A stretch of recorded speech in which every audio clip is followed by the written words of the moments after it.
ರಾಜ್ಯಪಾಲ ಥಾವರ್ಚಂದ್ ಗೆಹ್ಲೋಟ್ ಅವರು ಇಂದು ರಾಜ್ಯ ವಿಧಾನಮಂಡಲದ ಬಜೆಟ್ ಅಧಿವೇಶನದ ಜಂಟಿ ಸದನಗಳನ್ನು ಉದ್ದೇಶಿಸಿ ಭಾಷಣ ಮಾಡಿದರು. ವಿಧಾನಸಭಾಧ್ಯಕ್ಷ ಯುಟಿ ಖಾದರ್, ವಿಧಾನ ಪರಿಷತ್ ಸಭಾಪತಿ ಬಸವರಾಜ ಹೊರಟ್ಟಿ, ಉಪಮುಖ್ಯಮಂತ್ರಿ ಡಿಕೆ ಶಿವಕುಮಾರ್ ಸೇರಿದಂತೆ ಹಲವು ಗಣ್ಯರು ರಾಜ್ಯಪಾಲರನ್ನು ಸ್ವಾಗತಿಸಿದರು.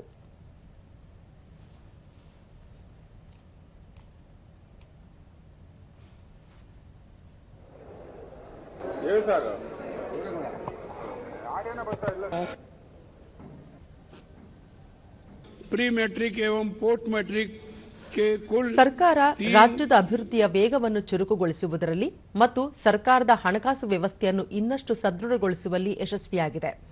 ಮಹಾತ್ಮ ಗಾಂಧಿಯವರು ಹೇಳಿದಂತೆ ಆಡಳಿತವನ್ನು ಅಂತಿಮ ವ್ಯಕ್ತಿಯ ಕಣ್ಣೀರು ಒರೆಸುವ ಅವಕಾಶವೆಂಬಂತೆ ಬಳಸಿಕೊಳ್ಳಲು ತಮ್ಮ ಸರ್ಕಾರ ಕಟಿಬದ್ಧವಾಗಿದೆ ಎಂದು ತಿಳಿಸಿದರು. ಸರ್ಕಾರ ಹಮ್ಮಿಕೊಂಡಿರುವ ಮಹತ್ವಾಕಾಂಕ್ಷೆಯ ಕಲ್ಯಾಣ ಯೋಜನೆಗಳಿಂದಾಗಿ ರಾಜ್ಯ ಅಭಿವೃದ್ಧಿಯಲ್ಲಿ ಹಿಂದೆ ಬೀಳುತ್ತದೆ ಮತ್ತು ರಾಜ್ಯದ ಹಣಕಾಸು ವ್ಯವಸ್ಥೆ ಹದಗೆಡುತ್ತದೆ ಎಂದು ಹಲವರು ಭವಿಷ್ಯ ನುಡಿದಿದ್ದರು. ಆ ಭವಿಷ್ಯವನ್ನು ಸರ್ಕಾರ ಸುಳ್ಳು ಮಾಡಿದೆ. ಪ್ರತಿಯೊಂದು ವಲಯದಲ್ಲೂ ರಾಜ್ಯವು ಉತ್ತಮವಾದ ಸಾಧನೆಗಳನ್ನು ದಾಖಲಿಸಿದೆ. ರಾಜ್ಯದ ಆದಾಯ ಹೆಚ್ಚುತ್ತಿದೆ. ರಾಜ್ಯಕ್ಕೆ ಖಾಸಗಿ ಬಂಡವಾಳ ದಾಖಲೆ ಪ್ರಮಾಣದಲ್ಲಿ ಹರಿದು ಬರುತ್ತಿದೆ. ಕಲ್ಯಾಣ ಕಾರ್ಯಕ್ರಮಗಳ ಸಮರ್ಪಕ ಅನುಷ್ಠಾನದಿಂದಾಗಿ ಅಸಮಾನತೆಯ ತೀವ್ರತೆ ಕಡಿಮೆಯಾಗುತ್ತಿದೆ. ವಿದೇಶಿ ಬಂಡವಾಳ ಹೂಡಿಕೆಯಲ್ಲಿ 2ನೇ ಸ್ಥಾನದಲ್ಲಿದೆ. ಜಿಎಸ್ಟಿ ಬೆಳವಣಿಗೆ ದರ ಉತ್ತಮವಾಗಿದೆ ಎಂದು ಹೇಳಿದರು. ರಾಜ್ಯದಲ್ಲಿ ಉತ್ತಮ ಮಳೆಯಾಗಿದೆ. ತೀವ್ರ ರೂಪದ ಅತಿವೃಷ್ಟಿ ಅನಾವೃಷ್ಟಿಗಳಿಲ್ಲದ ಕಾರಣ ರೈತರಿಗೆ ಉತ್ತಮ ಫಸಲು ಸಿಕ್ಕಿದೆ. ಮುಂಗಾರು ಮತ್ತು ಹಿಂಗಾರು ಹಂಗಾಮುಗಳಿಂದ ಸುಮಾರು 149 ಲಕ್ಷ ಟನ್ಗಳಷ್ಟು ಕೃಷಿ ಉತ್ಪಾದನೆ ನಿರೀಕ್ಷಿಸಲಾಗಿದೆ. ಸರ್ಕಾರವು ತೆಗೆದುಕೊಂಡ ಕಲ್ಯಾಣ ಕಾರ್ಯಕ್ರಮಗಳಿಂದ ರಾಜ್ಯದ ರೈತ ಕುಟುಂಬಗಳಲ್ಲಿ ಆತ್ಮಹತ್ಯೆಗಳ ಪ್ರಮಾಣ ಗಣನೀಯವಾಗಿ ಕಡಿಮೆಯಾಗಿದೆ ಎಂದರು. ರಾಜ್ಯ ಸರ್ಕಾರ ಇತ್ತೀಚೆಗೆ ಜಾಗತಿಕ ಹೂಡಿಕೆದಾರರ ಸಮ್ಮೇಳನ ಯಶಸ್ವಿಯಾಗಿ ಆಯೋಜಿಸಿದ್ದು, ವಿಶ್ವದ 19 ಪ್ರಮುಖ ದೇಶಗಳು ಈ ಸಮ್ಮೇಳನದಲ್ಲಿ ಭಾಗವಹಿಸಿದ್ದವು. ಈ ಸಮ್ಮೇಳನ ಹಿಂದಿನ ಎಲ್ಲಾ ದಾಖಲೆಗಳನ್ನು ಮುರಿದು ಹೂಡಿಕೆಯಲ್ಲಿ ಹೊಸ ದಾಖಲೆಯನ್ನೇ ಬರೆದಿದೆ. 10.27 ಲಕ್ಷ ಕೋಟಿ ರೂಪಾಯಿಗಳಷ್ಟು ಮೊತ್ತವನ್ನು ಹೂಡಿಕೆ ಮಾಡಲು ಒಡಂಬಡಿಕೆಗಳಾಗಿವೆ ಎಂದು ತಿಳಿಸಿದರು. प्राचीन कलाकृतियां एकत्र की गई है और उन्हें सार्वजनिक प्रदर्शन, अनुसंधान और अध्ययन के लिए अंतर्राष्ट्रीय स्तर के खुले संग्रहालय में परिवर्तित करने की योजना है. ಮೂಲಭೂತ ಸೌಕರ್ಯಗಳನ್ನು ಒದಗಿಸುವುದರಲ್ಲಿ ಕರ್ನಾಟಕ ಇಡೀ ದೇಶದಲ್ಲೇ ಮುಂಚೂಣಿ ರಾಜ್ಯವಾಗಿದೆ.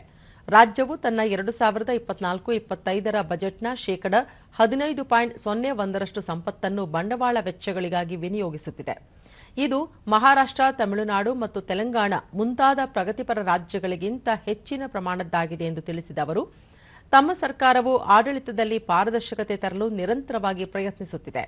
ಈ ಕಾರಣದಿಂದಲೇ ಕಂದಾಯ, ಗ್ರಾಮೀಣಾಭಿವೃದ್ಧಿ, ಅಬಕಾರಿ, ಅರಣ್ಯ ಮುಂತಾದ ಇಲಾಖೆಗಳಲ್ಲಿ ಅಧಿಕಾರಿ ನೌಕರರ ವರ್ಗಾವಣೆಗಳಿಗಾಗಿ ಕೌನ್ಸಿಲಿಂಗ್ ವ್ಯವಸ್ಥೆ ಜಾರಿಗೆ ತಂದಿದೆ ಎಂದರು. ಕರ್ನಾಟಕದ ಆರ್ಥಿಕತೆಯನ್ನು $1 ಟ್ರಿಲಿಯನ್ ಆರ್ಥಿಕತೆಯನ್ನಾಗಿ ರೂಪಿಸಲು ಸಮಗ್ರ ಹಾಗೂ ಸಮರ್ಥ ಪ್ರಯತ್ನವನ್ನು ಮಾಡಲಾಗುತ್ತಿದೆ. ಇದರ ಜೊತೆಯಲ್ಲಿ ಜನರಿಗೆ ಆರೋಗ್ಯ, ಶಿಕ್ಷಣ, ನೈರ್ಮಲ್ಯ ಹಾಗೂ ಸುಸ್ಥಿರ ಕೃಷಿ ವ್ಯವಸ್ಥೆಯುಳ್ಳ ರಾಜ್ಯವನ್ನಾಗಿ ರೂಪಿಸಲು ಸರ್ವ ಪ್ರಯತ್ನಗಳನ್ನು ಮಾಡುತ್ತಿದೆ. 2024-25ರ ಆರ್ಥಿಕ ವರ್ಷದ ಮೊದಲ 3 ತ್ರೈಮಾಸಿಕದಲ್ಲಿ ರಾಜ್ಯದ ರಾಜಸ್ವ ಸಂಗ್ರಹಣೆ 1,81,908 ಕೋಟಿ ರೂಪಾಯಿಗಳಿಗೆ ತಲುಪಿದೆ. ರಾಜ್ಯಗಳಿಂದ ಸ್ವೀಕೃತವಾಗುವ ಒಟ್ಟು ಜಿಎಸ್ಟಿ ತೆರಿಗೆಯಲ್ಲಿ ಕರ್ನಾಟಕ ರಾಜ್ಯ ದೇಶದಲ್ಲಿಯೇ 2ನೇ ಸ್ಥಾನದಲ್ಲಿದ್ದು, ಪ್ರಸಕ್ತ ವರ್ಷದ ಡಿಸೆಂಬರ್ ಅಂತ್ಯದವರೆಗೆ ರಾಜ್ಯದ ಜಿಎಸ್ಟಿ ತೆರಿಗೆಯು ಶೇಕಡ 12ರಷ್ಟು ವರ್ಷಾವಾರು ಬೆಳವಣಿಗೆ ಸಾಧಿಸಿದೆ ಎಂದು ಮಾಹಿತಿ ನೀಡಿದರು. साइबर अपराध के मामले बढ़े हैं. राज्य पुलिस विभाग निरंतर जागरूकता लाने और अपराधियों की शीघ्र पहचान करने के लिए काम कर रहा है, इसलिए इन मामलों में भी कमी आ रही है. पुलिस विभाग को आवश्यक संसाधन उपलब्ध कराए जा रहे हैं. चालू वर्ष में 26 सुसज्जित पुलिस थाने तथा 2016 आवासीय भवन बनाने को प्राथमिकता दी गई है.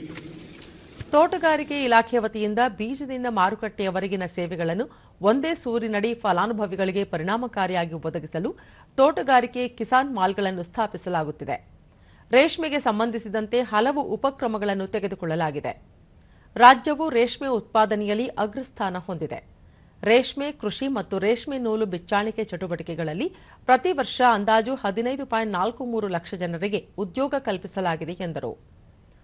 ಬೃಹತ್ ಬೆಂಗಳೂರು ಮಹಾನಗರ ಪಾಲಿಕೆ ವ್ಯಾಪ್ತಿಯಲ್ಲಿ ವಾಹನ ದಟ್ಟಣೆ ತಗ್ಗಿಸುವ ದೃಷ್ಟಿಯಿಂದ ಮುಂದಿನ ದಿನಗಳಲ್ಲಿ ಡಬಲ್ ಡೆಕ್ಕರ್ ಮಾದರಿಯಲ್ಲಿ ಮೆಟ್ರೋ ಮತ್ತು ರಸ್ತೆ ಮೇಲ್ಸೇತುವೆ ನಿರ್ಮಿಸಲು ಉದ್ದೇಶಿಸಿದೆ.